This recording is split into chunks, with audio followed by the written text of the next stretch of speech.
You're listening to the Foolproof Wisdom Podcast, where we bring our authentic selves, refuse to raise grown folks, and share wisdom you can use. With your host, Charles K. Poole.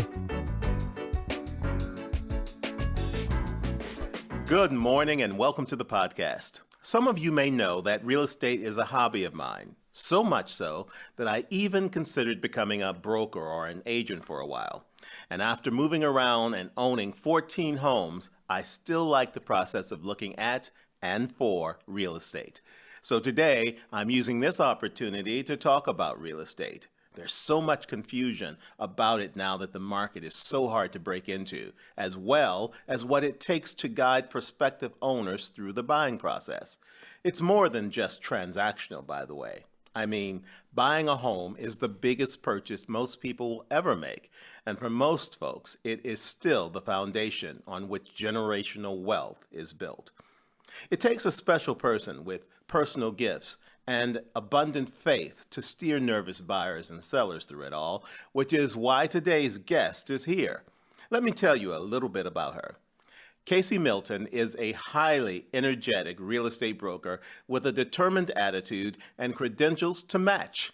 In fact, she represented the buyer when I sold my last home here in 2019, and I was so impressed by her demeanor, approach, and skill that I stayed in touch with her and even became connected on social media. Her confident disposition and negotiating and multitasking skills can be attributed to her enthusiasm for real estate, love of people, and a toolbox of skills that have made her both a mogul in the making, a trusted advisor to buyers and sellers of homes, as well as recognized throughout the industry. In Casey's 6 years as a realtor, she has assisted more than 200 families purchase and sell or invest in real estate. Casey is known for her thorough communication and ability to produce successful results. Lovingly and accurately known as the go-getter realtor, she is consistently ranked among the top agents with her brokerage and the real estate industry throughout St. Louis and, increasingly, in Illinois. Casey has proven herself to be an effective and accomplished realtor, which is why today we're going to get the real on real estate from Casey and journey into an even broader discussion about how her faith and love of family influences her work and inspires her success. It's going to be good, so let's get into it. Hey, Casey, welcome. Hey, Charles. Thank you. Thank you so much for having me. I appreciate it. Well, you know, I've been thinking about real estate a lot lately. It's an avocation of mine. It's in your posts. Watch. Yeah. I'm always looking at real estate. I can't help myself. I love it.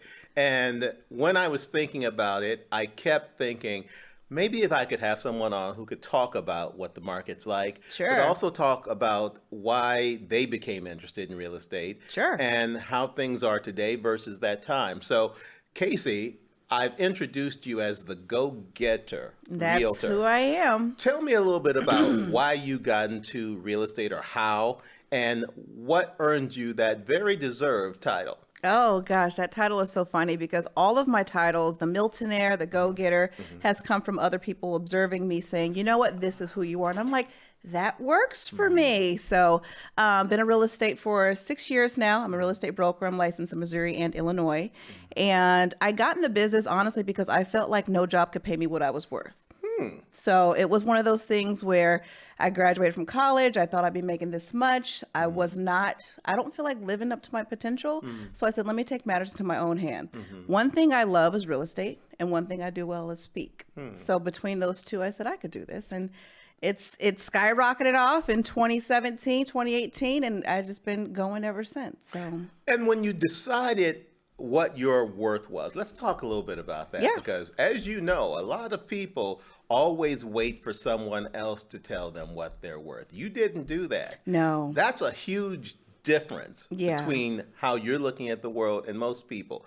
Have you always just been that way, or did something specific happen that made you say, you know, from a younger age even, before the college experience, you know, I'm always going to make sure that I work for what I feel I'm worth?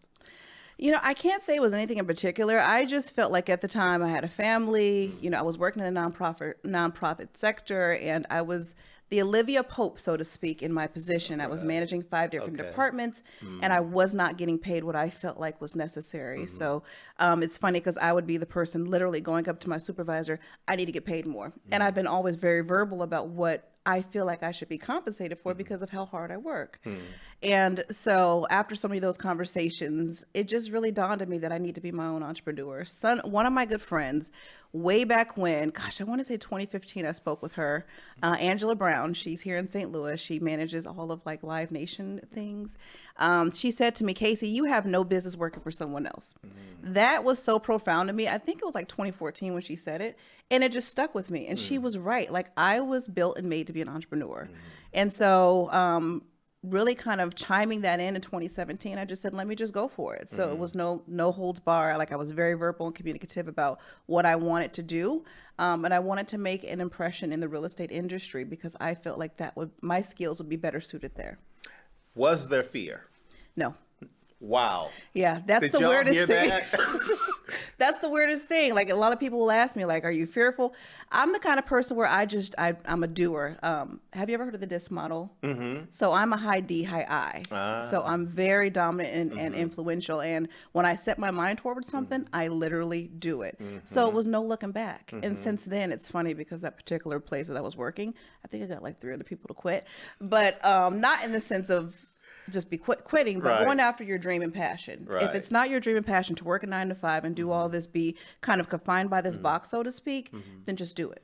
Just do it. And I'm a person who will start something, and then if it's not working, I'll pivot real quick, and I don't have any remorse about it. What do you have to say to people who are always using the excuse, though, about how scary it is? Because you had a family, as you're mentioning, and I know that in my instance, when I tell people, because I've quit lots of jobs, Lord knows, I've left more jobs. What, Charles, really? Yeah. I'm like, yeah, you can't imagine, right? But, and they'll say to me, well, you're different. You don't have this and you don't have a family. I was like, but if you are someone who has another spouse who's at least earning income, you have that to fall back on. When I leave, ain't nobody else giving me any money. I don't have anyone else to look at. So I don't really buy that as it relates to my life as well. But how do you respond to people who are always then going to be looking at whatever they choose to do as a limited opportunity based on what their responsibilities are? Yeah, I feel like I've gotten that quite a bit over the years. Like, well, you have a husband to fall upon, and we've been married for 22 years. But listen, times were hard. My husband's he was a carpenter. So if anyone knows anything about that profession, work was here and there, and oh, gosh, I just, I willingly tell this story about how I got into real estate because it's deep. Like, my husband sold a truck for us to pay for me to go to real estate school. Wow. You know what I'm saying? So we never really had all the money, and we were robbing Peter to pay Paul. We was living comfortably, but at the same time we were living paycheck to paycheck. And I just said no more. So at that point, I didn't care about, I'd already we were down here, and I knew I wanted to be up here. So with that, I just, you work what you have and you do what you can do and you go from there. Like, you're either going to complain in your situation or you're going to change it. So that's the kind of people that I tend to gravitate to, like the people who are kind of the in between. Oh, I don't know. Just do it. This life is short. We don't have a lot of time on this earth. Just do something and just see how it goes. If it doesn't work, hey, you tried it. Let's try something else. Casey up here preaching, y'all. She's telling the whole truth about these things. Just do it. I'm gonna just push. I'm gonna just push you in the water. I'm gonna just push you. Right. Well, not that there's anything wrong with commerce and with capitalism. There's nothing wrong with it. Right. There's nothing wrong with it. But I think that there's an opportunity for it to be practiced compassionately as well. What you've just gotten through speaking about speaks to an abundant faith, I believe. Yes. And most people don't reconcile real estate with faith, but obviously faith plays a huge role in that for you. Huge part. Speak to me about how you reconcile it in your own existence, because what I can say, and then I'll let you respond here, is when you're talking about your clients and the things that they're trying to do and the importance of creating a home for them, it's not just about a commission, it's about the connection that you have with them. And I think that you also impart to them a sense of hope and promise through your own example. So speak to me about faith and speak to me about how that plays out in how you interact with your clients, whether they're buying or selling or investing. Yeah. Well, I knew imparting on this particular journey, God had to lead it. And so our prayer was always like, if this is your will, Lord, just let me flourish, and let me make sure to keep the center of it as helping your people. The work that I was doing when I was in the nonprofit sector was at a church, and I was in an influential type of situation. And so people knew me, comfortable with me. I've always associated and, communicated with anyone, no matter their financial background, whether they don't have money or they have a lot of money. I like to say it's bad because the word, I think, says it's bad, but I'm a schmoozer. I can mix and mingle with anyone. That's all that means. And so with that said, I just feel like God has really routed me to all the people that I need to help. And my stance when I'm working with my clients is, if this is the Lord's will, it will happen. If it's not, he will stop it. And there's been so many situations, I was just telling someone yesterday, where he's really stopped it. And it's been the most bizarre type of way. And when it's unexplainable like that, that's God. Right. Now, when you've seen no hope and I help you see that hope, and it happens and you're still like, how did this happen? That's God. So it's so important for me to keep God in the center of all that I do, whether I'm working with someone who's a believer or not, because truthfully, like, we can't do anything in this world. We can't breathe without God's doing. Right. So with that being said, he's the center of my business. And even when deals fall apart, because deals fall apart, Lord, okay, this wasn't meant to be. I don't hinder over him and haul over it. I just keep it rolling and say, Lord, on to the next. So I really do feel, and a lot of people have asked me, what are you drinking? Right. What is this? What are you having? Kool-Aid? I said, there ain't nothing but God. And right. I'm the pillar of giving him all the praise and glory, because this is nothing of my own doing. Charles, when I tell you, and I think this kind of rubs a lot of realtors the wrong way, I don't do any marketing. I don't do any soliciting. All of my businesses come from word of mouth of people who refer my business or who see the stories and testimonies online. That is a blessing within itself. And people are like, that's silly. Right. I'm paying thousands of dollars for leads. I'm sorry. This is just how the Lord ordained it for, in this moment. So, wow. He's the pillar. I tell people all the time, because we get really wrapped up in what we consider when things are supposed to happen in our lives. Yeah. And we have this real focus upon what we think is the appointed time for everything. You're supposed to do this by this age, or this by that age, and so on and so forth. But what we know is that for each of us, unless we're standing in the way of it, God has an anointed time for everything to happen. Everything. And if you get out of your own freaking way, all of that flourishing that you're talking about is possible. So I love that you're speaking about the fact that other people want to know what you're having. Like, it's like, all you got to do is let go. Let go, let God. That is such a simple concept. Right? And I'm not like huge churchy. It's funny because I tell people I'm the most unchurchiest church person Same here. Right. You know what I'm saying? Right. Like, I'm not a Bible thumper. Like, I'm not going to always be quoting scripture, but I'm going to live by his word. Exactly. I'm going to live by his principles, and you're going to see that light. And from there, hey, whatever happens, happens. I'm one of God's children. So from there, this is happening. Thank you, Lord. It's happening so organically. It is. Because that's what I do notice when I'm looking at things. I tell people a lot of times that there are people I know, and I don't stay in touch with them day to day, but I know what's going on through the means that are available to us. Yeah. You do post on social media, and they're always such warm-hearted, inspirational and aspirational posts. So I can see why you don't have to market, because people pick up on that energy. And when you then post the photographs or the videos with your clients, and you got the big thing with the key and they've just had closing, I'm going to tell you, it does so much to enhance the perspective that this is more than just a job for you. Yeah. It's a mission. Yep. And with a mission, there is also the challenge of staying aligned with how the world has had an impact on that mission. Yeah. Real estate is really tough right now. Yeah. From whether you're a buyer or a seller. Yes, it's really is. tough. And you're an investor yourself because you Yes, flip we are. homes. So people may come to you and they're a bit nervous because they think, I can't afford it, or I don't have enough money. How am I going to do this? Yeah. Speak with me a little bit, Casey, about the process of how you embrace people and educate them about the market expectations and what they can look forward to.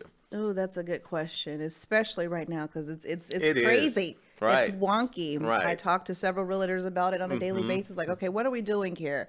How are we going to do this? You know, like you said, I'm an investor too, so I try to think wise, but also having a compassionate heart. So, with that, I say real estate. You know, having a place to live in is a necessity. Whether you're here or there, you're going to rent somebody else's house. You're paying their mortgage essentially, That's or right. you're going to pay your mortgage. It's about how you look at it. Now, the thing about the interest rates being so high right now, it affects how much house they could actually afford. Right. Back in the day, I feel like maybe 5-6 years ago, I mean, you know how much your house That's was. right. Listen, that mortgage payment was great. That mortgage payment now is looking like $2,800. Exactly. And a lot of people can't afford that when they thought they could a few years ago. So it's Right. affecting how much house you could afford. And with that, I just tell people, like, let's be realistic about our expectations. One thing about me, I'm super realistic. So I'm going to give it to you straight. No sugarcoating it, and this is the season we're in. Can you handle what's going on right now? But I do explore with them the options of refinancing in the future. Or you know, what's the purpose of this house? Right. Are we to stay here for 5 years? If so, then we know realistically the market will be different then. Let's revisit that. You know, let's do this for a season if this is your need to do. Now, I have had some tough conversations with people like, I don't know if this is right, you know, the right time for you right now, considering what you have to offer. But if there's ever any roadblocks like finances or down payment assistance, I always have resources that I could tap into and that I could assist them with. I think that what makes me different as well with a lot of realtors, that they may not have access to those or know that you could couple those Right. together. I essentially try to get a lot of my buyers to the closing table with the minimal amounts possible so they can use their funds to fix up their house or, Right. you know, get some furniture Right, and whatnot. right. So, yeah, it's just really about having some really upfront conversations with my sellers or buyers. I have a lot of people, or agents, I should say, that call me and say, how do I say this to my seller?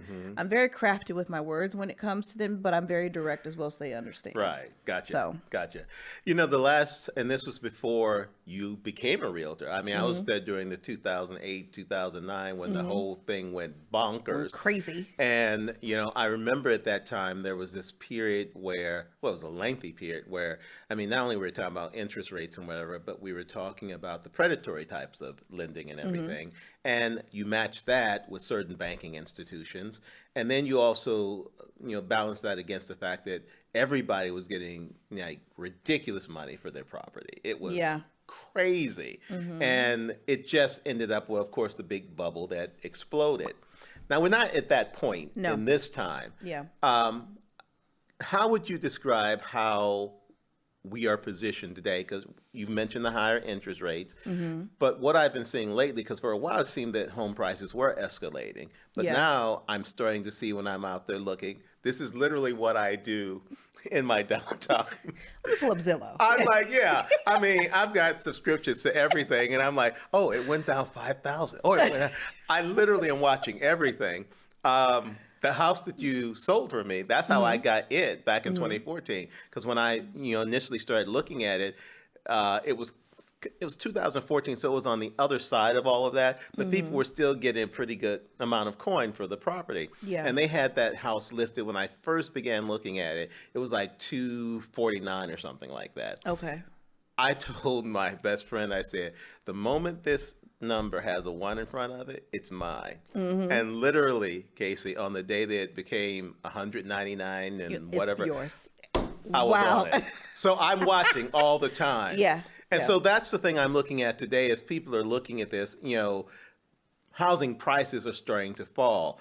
And reading the market and sharing information with your clients or potential clients, how do you help them understand what that means to them in a very cogent way. I know you said that you're honest and direct with them, but sometimes it's just so overwhelming because people overcomplicate things in their heads. So they're like, well, this is still, the housing prices are going down, but the interest level is this. How can I still do this?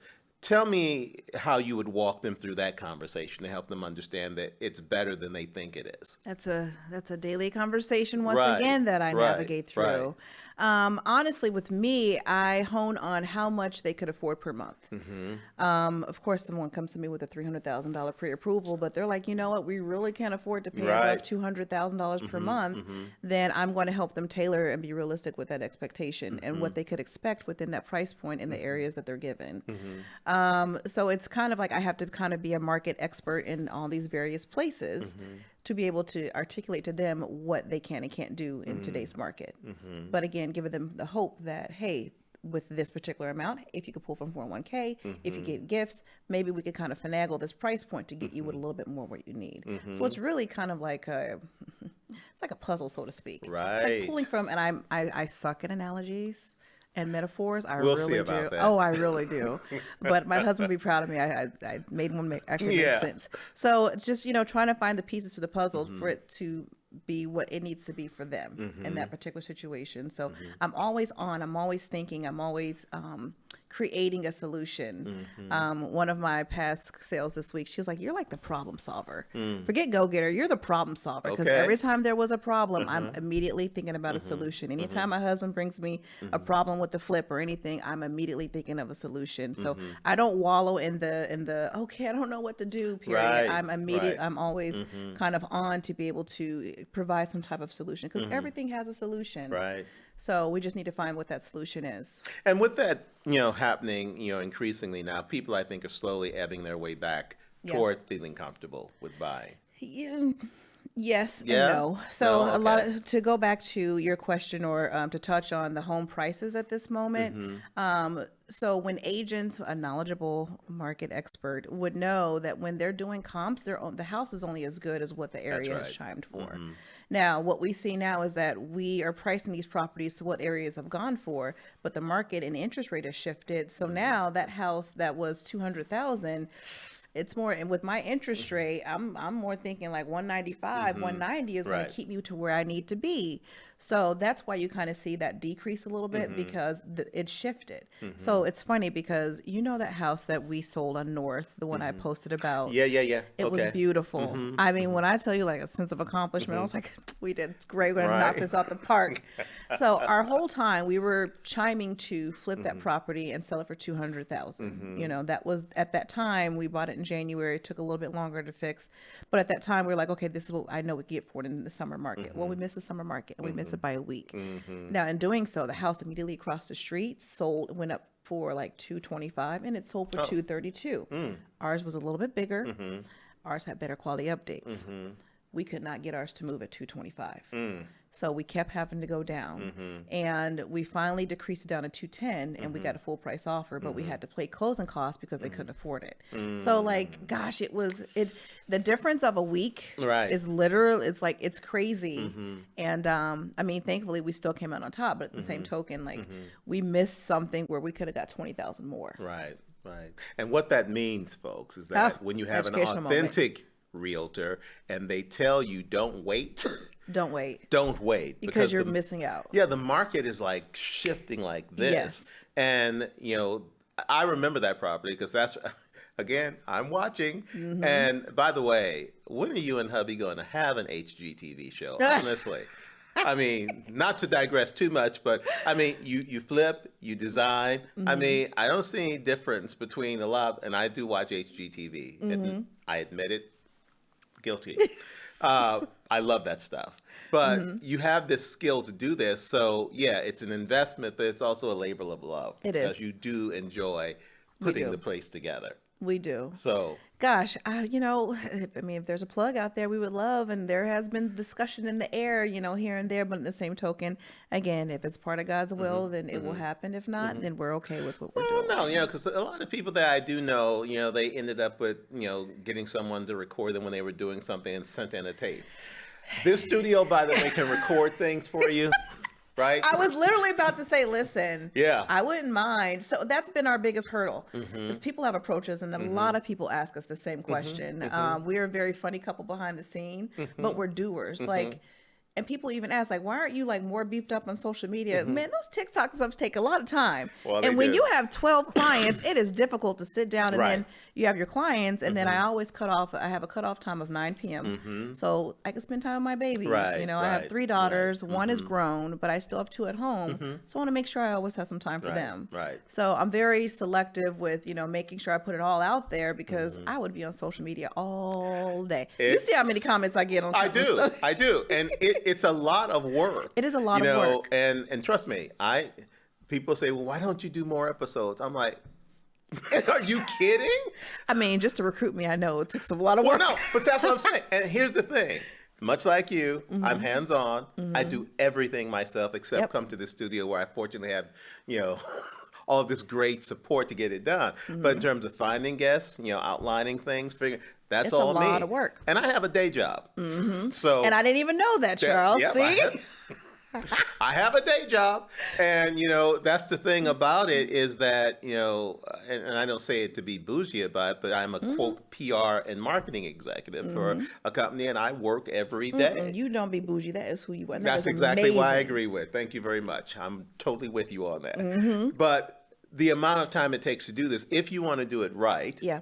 because there's the other element of these things where sometimes people will come and say, hey, we'd like to be a sponsor of this. And I'm like, never see. Then everything that I'm going to do is funneled through whether or not you think it's appropriate. Yeah. So I'm not comfortable with that. Correct. But I do agree with you about the level of what you're putting out there. Right now, you are the arbiter of what is appropriate for Yeah. you and your message. And that's the reason I do think that you do well.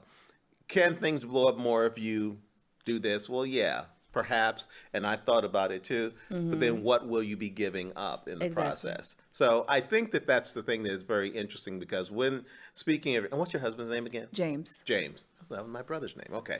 So there's this, you know, you hear people always talking about 50-50.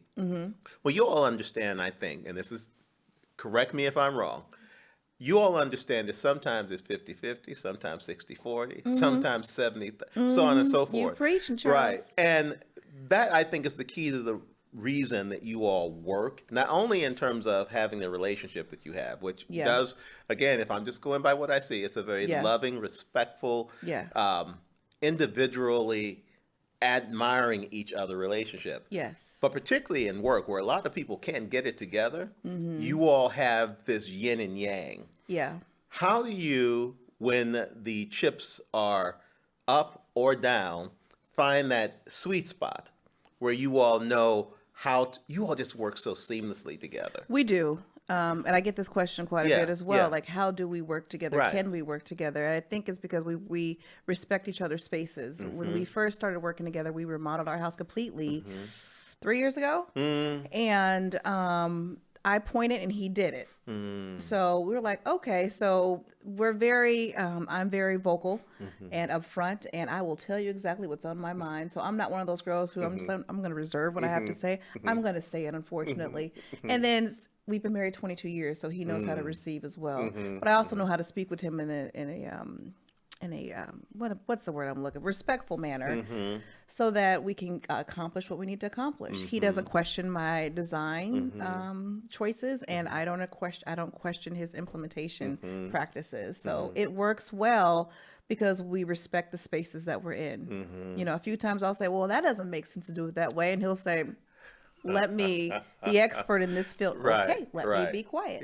I respectfully, I'm going to step on back, and I'm okay with that. So I think that's what works so well together, and we dream together, we mastermind together. We are each other's biggest supporters. I'm his biggest cheerleader, but also if things don't work, I'm quick to say, let's pivot. So a lot of people ask, what happened to my staging company, my staging business? It got busy quick, and it took me away from real estate. It took me away from flips. It took me away from my kids. So I said, this is something that's going to have to wait till I'm later on in life. Now, all the flips that we have, I still stage, so I still still have a warehouse of furniture. But in the same token, like, I don't need to do everything because I'm good at everything. That wasn't meant to be cocky, but at the same token, Take it as you will. the Lord blessed me with many skills. There you go. You know, so we just work together seamlessly, and we talk through. We're big on talking through. Being married 22 years, we've gone to a lot of marriage seminars, communication seminars. You know, if we ever need couple counseling, we're not inept to saying, okay, we need somebody to talk to, be that middle person, because we're not understanding each other. We're in it for the long haul.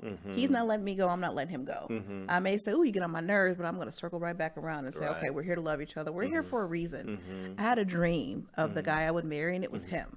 So on our first date, I literally told him, you were the person I was going to marry in my dream. I never saw his face. I only saw the neck down and environment. And he had on exactly what I had on in my dream, and we met at Six Flags. Wow. Who meets somebody at Six Flags and gets married?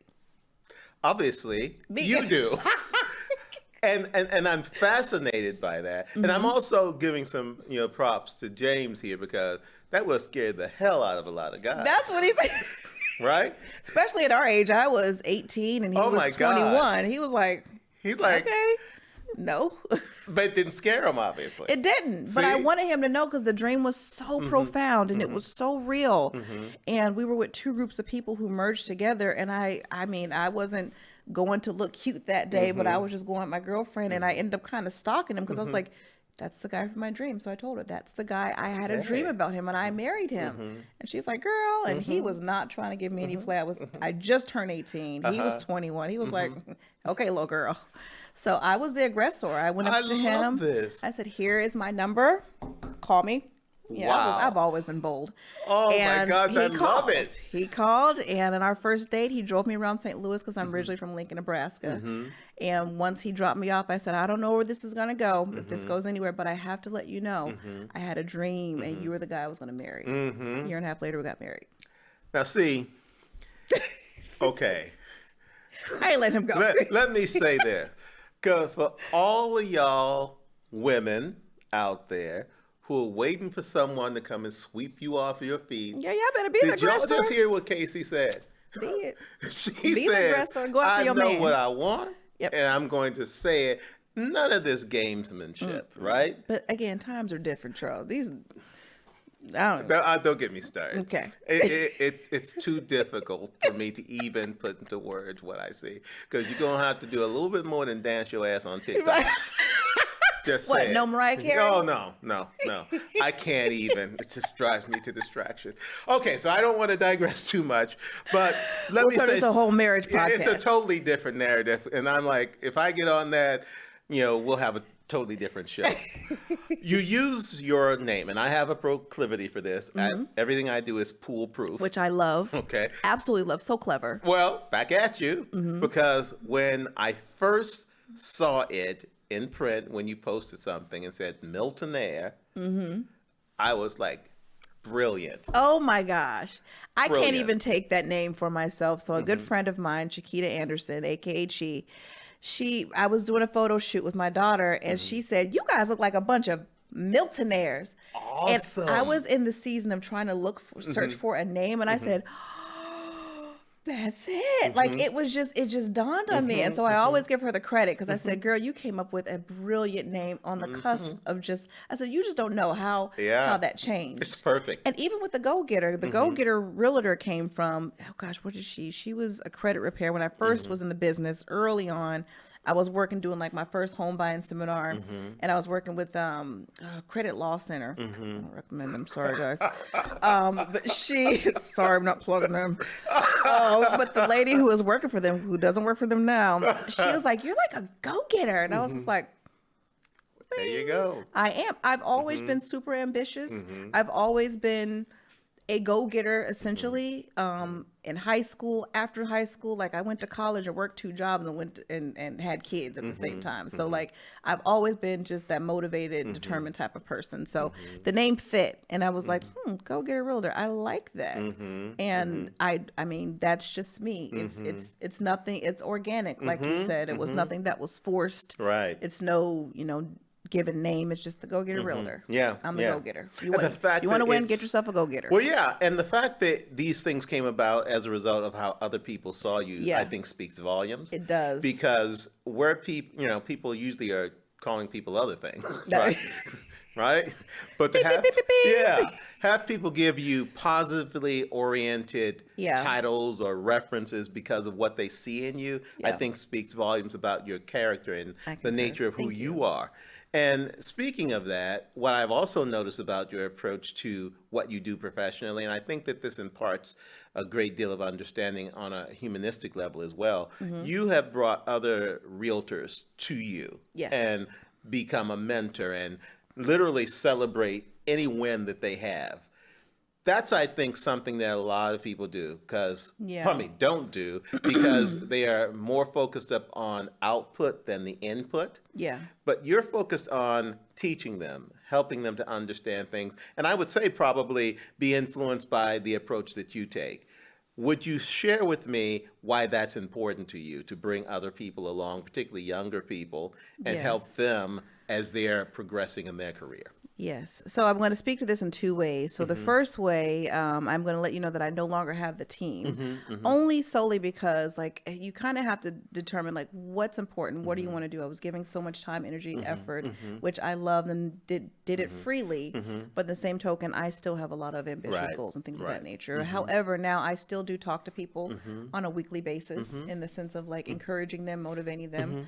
I think this younger community that's coming up after me could use someone like me to kind of tell them, what to do, what to wear. This is not the TV. Right. This isn't that real estate. What you see may not be the real estate market here. Like, let's be realistic. So, and again, because I'm so verbal and upfront, I love to be able to be that voice that they just may not hear. I was speaking with someone last week and I said, I think I want to do a class for as many people call me and ask me, can I get in real estate? You could do it. Anyone could do it. Right. It's a great, honestly, Charles, I really do think you should get your license just because you know so much about houses and things of that nature. And I heard someone say this before and I thought it was so deep. For a $1,500 degree, you could be a millionaire. That's real estate. The knowledge is beyond what you can learn. There's so many different avenues you could go with it. It's something not bad to have in your pocket if you ever needed it. But to that I say, what was the original question, Charles? I think I'm going on a tangent. About the bringing Teaching. people along and Yes. mentoring. Yes. I love doing it, but not doing it a lot right now. But I still talk to quite a few people, Right. just encourage them along the way. Or I even kind of direct them to where to go. Yeah. A lot of people ask me, should I mentor? I'm just not at that space yet anymore. Well, I think, mentoring can be formal or informal, and what True. you're describing is Very the more informal. informal thing. Yeah. Because what people see you do is a form of mentoring. Yeah. How you do it, a form of mentoring.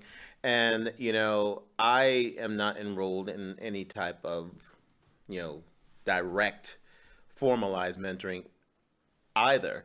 But who I am and how I represent myself and how I interact, I think people see. Yeah. You put content out that shows who you are, and people learn from that. So I think you're doing it. So team or no team, I still think that you're in that space. Well, thank you. Because as you look at this and what you hear me say, as I'm looking at the information you're putting out, I'm learning from it, Yeah. right? And I'm 61 years old come February, Oh, right? as you tell. Yeah, no, I ain't. Great. Level 61 is what I call it. But the thing is, that's my point. It doesn't matter what your age is. Yes. You can learn something from everybody. You definitely can. And the moment you stop believing that you are still in the learning space is the moment you begin to cease to have a real value for yourself.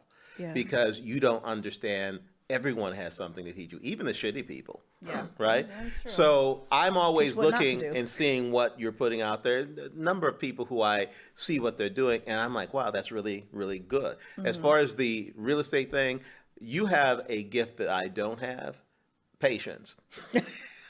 So I get that a lot. yeah, I don't have it. It is not a strong suit of mine. And so It is a learned skill, though. it is a learned skill. I don't want to learn it because, Level 61 said denied. well, my mama used to have a saying, which is that I am not here to raise grown folks. Okay. There's a lot of raising grown folks in There real is. estate. And the moment people start moving into the foolishness territory, I disconnect.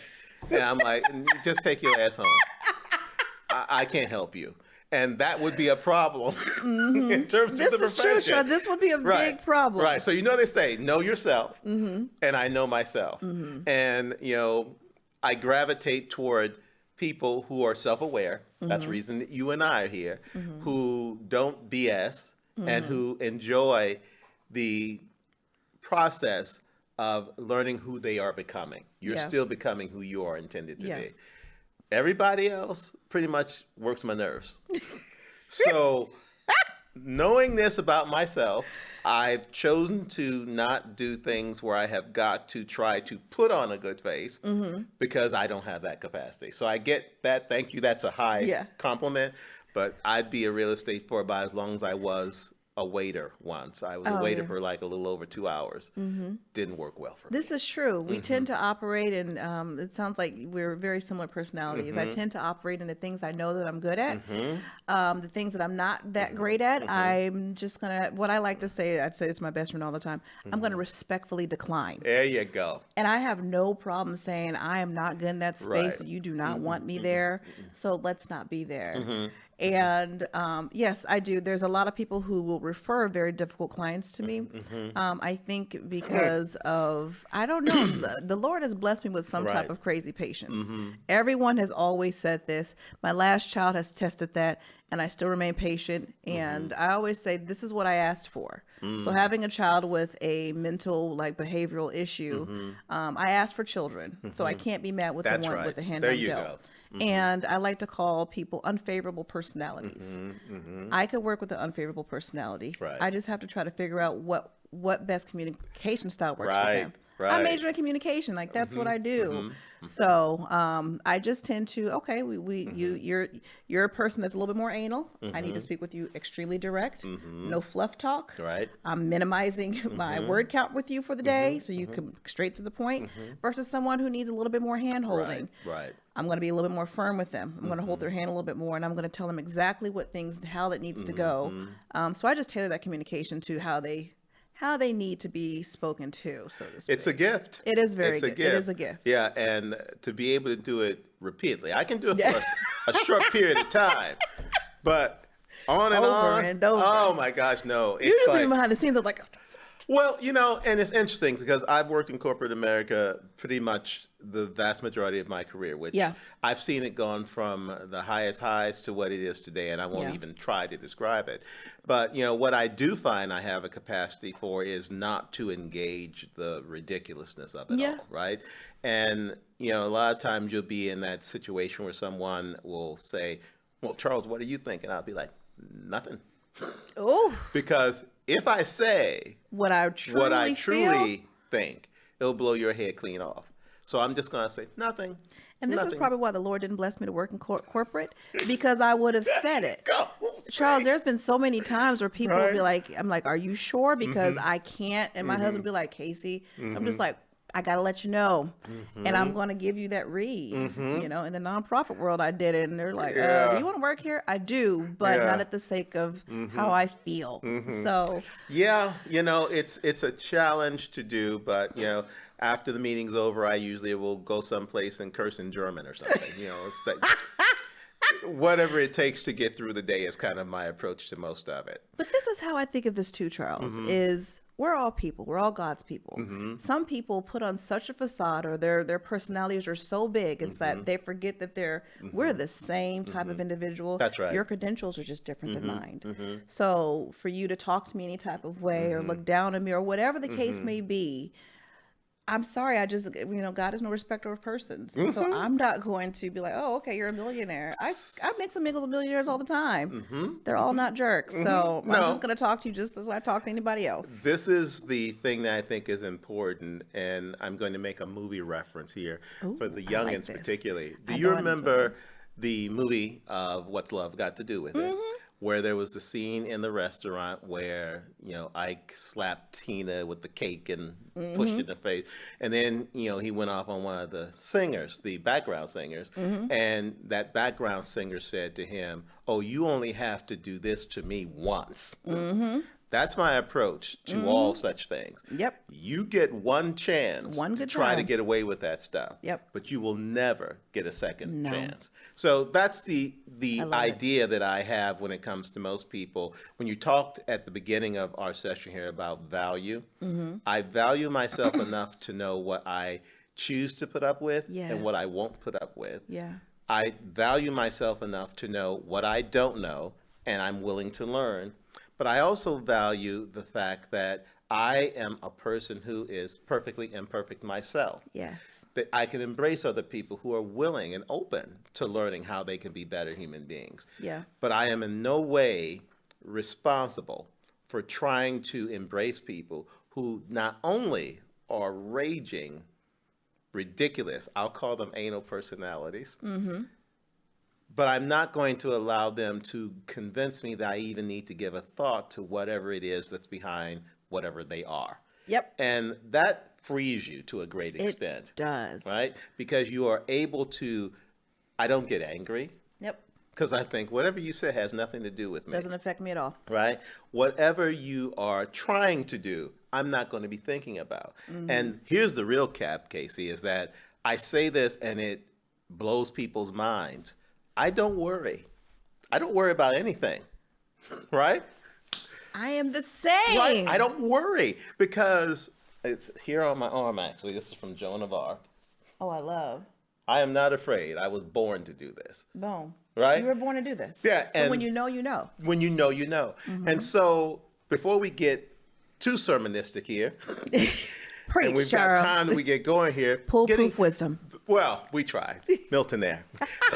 Back to the real estate world. I want to talk about what's coming for you as you look ahead to the markets, both in Missouri and Illinois. Because I remember when you got that designation too. She's been working it, y'all. Trying. I was tired of referring. Well, $500,000-$600,000. I'm like, oh man, I could. And I'm, right. I know Edwardsville. I know Right. Belleville. I know Fairview Heights and all those different places. Yeah, So yeah. It's Don't limit your vision. Yeah. Extend your scope. that part. Right. Put that on a T-shirt. Okay, there you go. You can have it for free. Okay.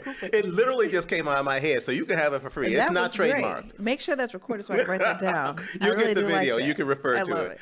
But as you look at the markets, I mean, I watch everywhere because I've lived a lot of places, so I'm always looking wherever I'm looking.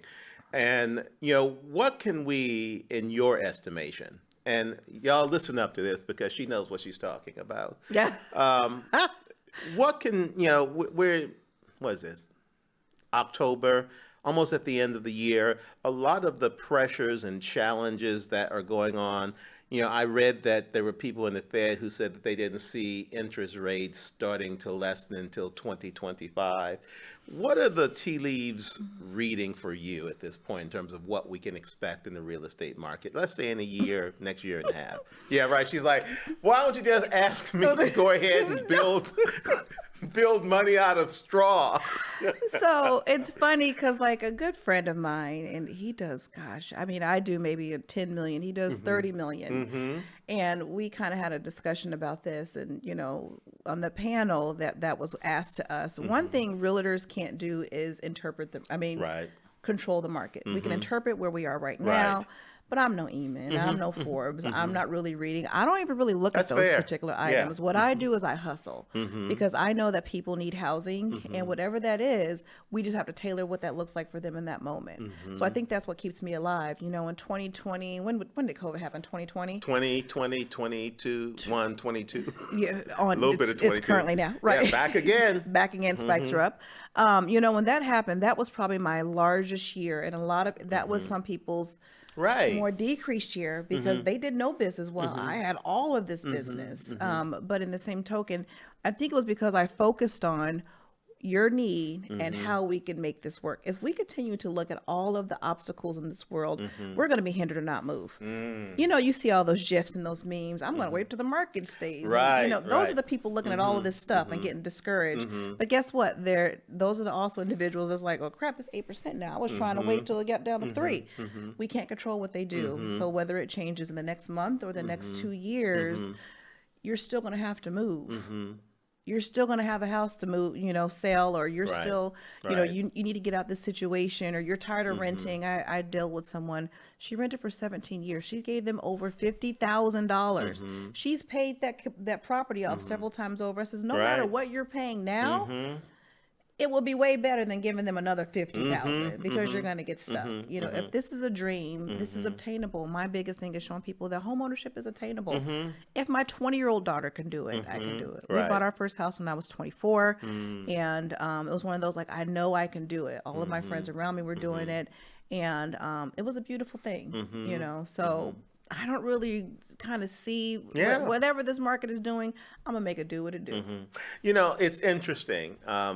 And I've got to be sure I asked this the right way, but it's interesting to me. I was listening to Barbara Corcoran, who's on Shark Tank, and of course she started off as a real estate person, and I think she sold her company. But, she was saying that everybody's going on about the interest rates and how high they are, blah, blah, blah, blah, blah. And she says, well, these aren't really that high. She says they're higher than when you're used to. Yeah. She says, but these are kind of average rates for the most part. Right. So her advice was, get over that. Get over it. Make your investment. And I understand that, people get a little bit worn down by these things. But at the same time, I understand that people need to feel like there's something more to it for them. Home ownership versus just renting, which is a place to live, is about where you build your life. Yep. Right? So as we get ready to wrap up here, I wanted to ask you how you define what the benefits of having a home are versus having just a place to live. Oh, it's a good question. Benefits of having a home. You have something to call your own. You have something to leave to your children. You have something where you can feel the most sense of accomplishment. That post I made the other day where I said one of the best feelings in the world is closing on your property, because that says that I did it. I did something that's going to affect the trajectory of my life, and something where once paid off, I could give to my family. I'm at a place now where a lot of the people I deal with, they've gotten an inherited property, and that property is $300,000-$400,000, where Nana and them bought it for $30,000. That's right. I want people to feel the sense of that home ownership again. I think we as a world have gotten so out of touch of the, live in this loft or just do all these different things. But home ownership is still as important. To own a piece of land is still as important. Right. This is something you could call your own. And so when I hear of landlords not allowing people to put stuff on walls, I'm like, but if you could afford to do it, go control your own walls. Go control your own four houses. Provide that place for your family to be in. Like in the position we're in, we're thinking about moving, and we have a substantial amount of equity in our property. I'm like, you know what? If I want to just give my daughter a break, I would just let her buy this house. That's something where I'm helping change my community. Right. And that's something that is going to benefit me either way that I look at it. So home ownership can be for everyone. Now, are there certain factors that people, don't want to control, like mowing lawn? Right. I don't know why that's the biggest thing. This is gonna break. Things break. Right. A landlord or slumlord, they're gonna figure it out. We're gonna figure it out. So I'm actually now working on, and I've reached out to a few people about the after. Once you buy that property, some of the things you need to do or look for, because there's no educational piece on that. I'm huge on education. As you know, I do a lot of home buying seminars. So I want people to know, okay, now that you got the house, now what? What are we going to do? Right. What do you need to do? What resources are available to you? What if this breaks? Because in our community, if it breaks, then that's going to, be detrimental to the house down the line. That's right. I want to be able to help you sustain your property for years to come. So it's so multi-layered. Right. But in the same token, like, I just feel so hopeful about people purchasing properties. Yeah. Because it's doable, and you don't have to live underneath somebody else's reign and their world and follow their guidelines. Right. So just try it. Right. I have so many people I say that to, and I'm like, just try it. Right. And then they do it, and they're like, we didn't know this was an option. If there's no one telling them that's an option, Right. There you go. I need to be that person. Yeah. You do a good job at it too. Thank and you. I've owned 14 homes in my, Y'all hear that? He's on 14 homes. I've moved around a lot. I'm at 6. Yeah, well, We're at 6. you're younger. So there's Plenty of time. But I did want to just reinforce that it's very important to hear what Casey's saying on that front because, right now I moved back to St. Louis in January. I'm still in the apartment. I'm still waiting to see what happens because I'm like, I don't know. We'll see. But you're in the sweet spot. You can. I can. It's not a because I I'm have waiting. To. Exactly. Right. But there's somebody above me in the apartment building. Lord of the Rings type of style. Well, this morning, I get up early. It's 4 a.m. They're vacuuming. Oh, why are they vacuuming at 4 a.m.? Maybe they're nurses. So let's play benefit of the doubt. Like, what do they do? Well, then they're sick. Oh, okay. A sick nurse then. Because I'm like, that there are people below you trying to sleep. Now, I was awake because I'm an early person, but typically people would be asleep while you're vacuuming. So I'm looking at these things in terms of when I find the place. The challenge I've got is that, yes, I'm waiting, I can. But the other thing is, I don't want as big a the home like I saw. Which was so beautiful, by the way, guys. This was probably one of the most memorable, beautiful houses.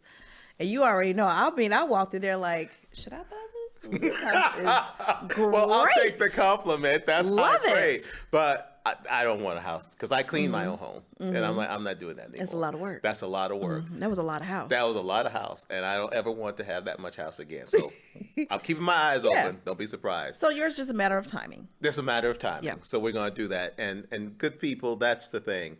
Having a home and knowing that it's yours, particularly if you've come from nothing, or you have had very little, is terrifically meaningful. Yeah. But if you're going to find yourself someone to give you help with that, find someone who has this type of perspective on not only the function of selling you or buying properties or even investing, but actually wants to help you elevate your experience overall. So Casey, thank you for joining us for Pool-Proof Wisdom today. Thank you, Charles. I appreciate the invite, and this has been a great conversation. And just let me know what any of your real estate needs are. Well, before you sign off, tell people if they want to, find you, where they can find you. Okay. Yes. Yeah. Oh, yes. The free plug. Here we go.